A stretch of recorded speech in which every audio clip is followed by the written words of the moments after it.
6306. That phone number is 214-977-6306. Speaking of the Texas Hill Country, the question you ask of us most often is, what's your theme song? And it's called Hill Country Theme. It's on an album called Pops Goes West by the Boston Pops Orchestra. There is a vocal version done by Willie Nelson, but that one's not available. In fact, it's a collector's item. But we know a guy who has one, and a whole lot more.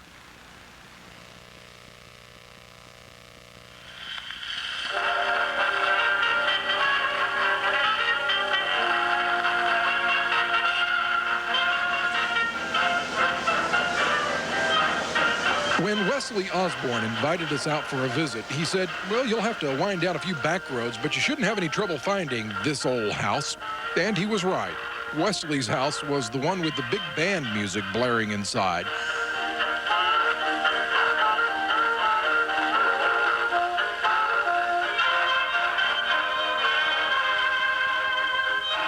You see, inside this old house, Wesley Osborne has these old records, thousands of them. In fact, he's not even sure how many he's got. I don't really know, but by counting the boxes and what's in each box, it could run anywhere from 20 to 30,000. But it's I never have took the time just to count them. Just an assortment of about anything you could want in all of these. Stanley Brothers, Bobby Hicks, Benny Martin, and go on and on. There's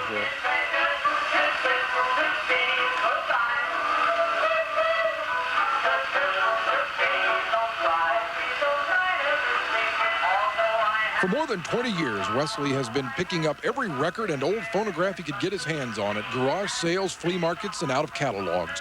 But even with a collection like this, there are still some records he just can't find. I can think of two right off. They sound insignificant, but they are great records for causing you to reminisce. This one we talked about, well, let me see. The Hoosier Hot Shots. Now, I've got several of their records, but that one they recorded called Ma, He's Making Eyes at Me. I'd like to have that one, and I've never found their version of it. And there was a record called The Lambeth Walk that I've never been able to find.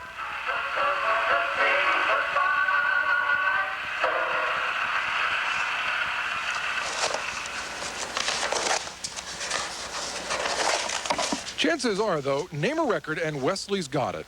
And with a quick check of the file, he can find it, dust it off, and give it a spin. Wesley says it only seems like yesterday he first heard a 78 RPM recording of Elvis's Hound Dog.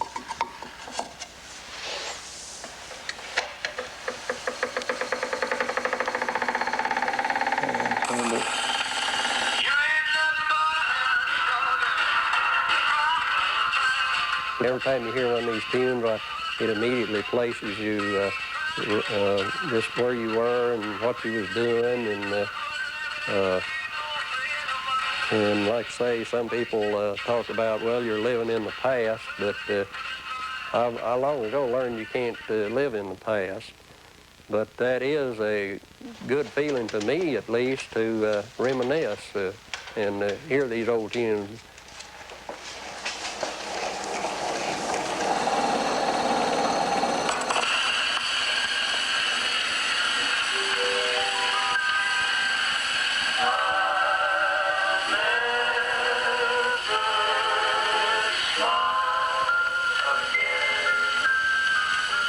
As I look around, and the younger people don't care very much about this, it's kind of sad to think that it doesn't seem like it's going to be picked up and preserved. I like to see preservation of anything. So many of them I want to listen to. I haven't heard a fraction of these, you know. That's what I've been working toward.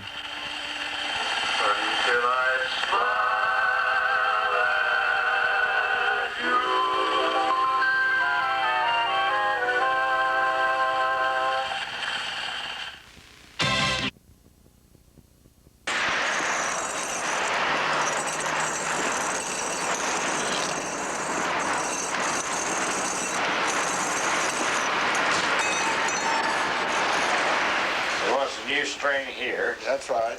And 2 new strings in front. Right. And That's the the stirrup short leather buckles. That's right. Okay. That's what we want. There we are, get it.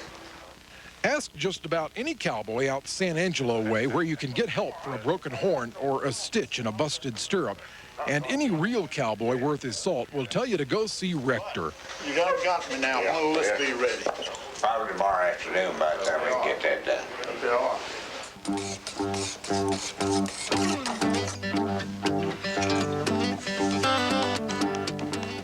Yep, if you got a sick saddle or you want a shiny new one, go see Rector Story at the Donahoe Saddle Shop. For more than a century, cowboys and ranchers around these parts have known Concho saddles were the best they could find.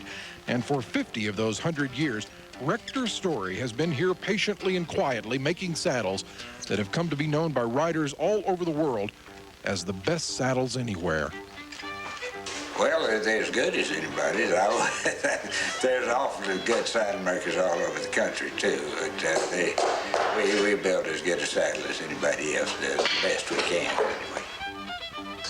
You get a reputation, and everybody, they think, well, they got to have one of them, you know.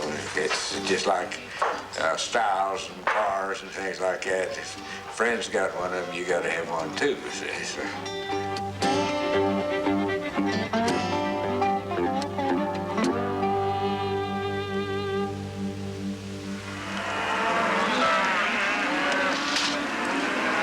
Concho Street used to be one of the most rootin'-tootin' wild and woolly streets in the state of Texas, and the Donahoe Saddle Shop sat stoically in the middle of it all.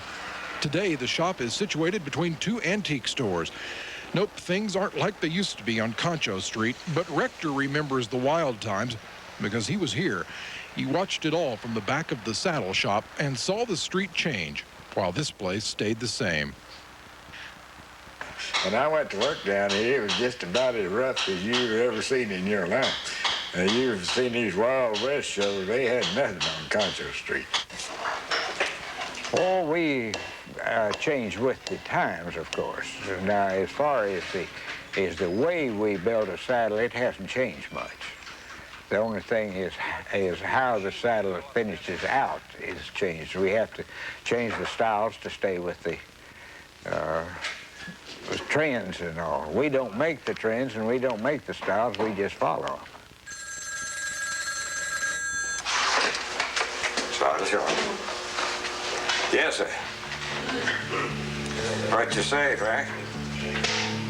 That's all right, what you need.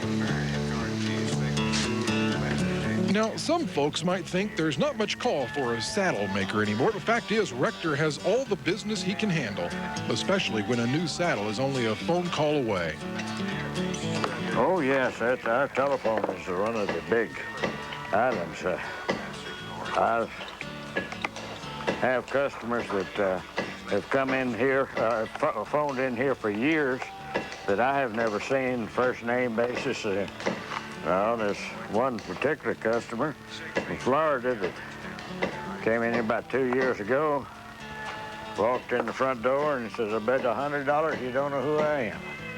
I told him, I said, well, just save your money, Mr. Peoples, because I know just who you are. He couldn't figure it out, but I talked to him so much on the phone and recognized his voice when he came in.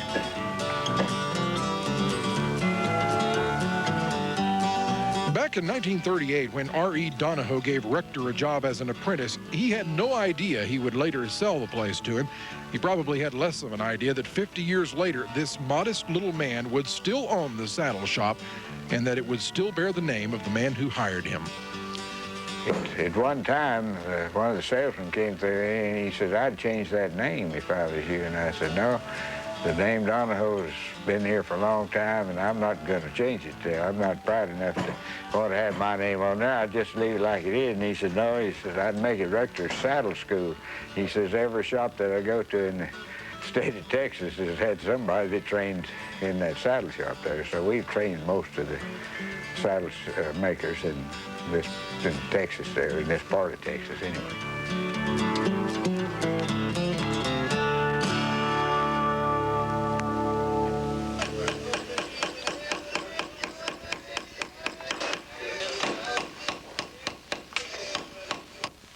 More and more these days, factory machines are replacing handmade saddles and self-made men like you'll find at the Donahoe Saddle Shop. Rector is one of the last real saddle makers, a trade that takes years to learn and years to teach. Time the new apprentices aren't willing to spend. That's true. The young people, they want to work 6 months and be the boss. And they have these schools, saddle making schools. The people go in there and they build 2 to 3 saddles, and they come out and they're a saddle maker in their estimation. To me, they couldn't even repair without help.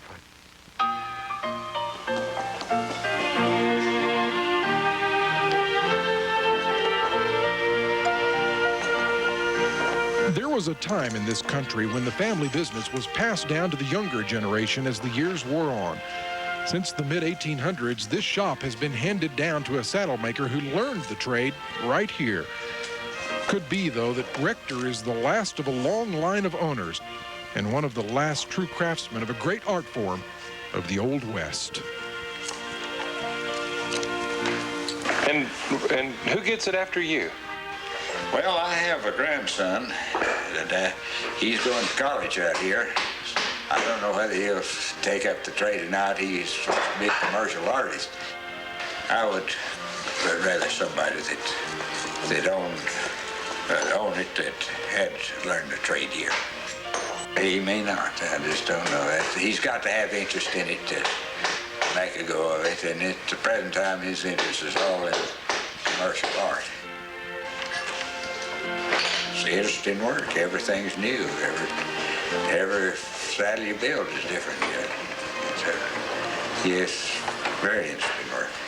It's the only thing I've ever known. I'm Bob Phillips. This is 8 Country. Good night.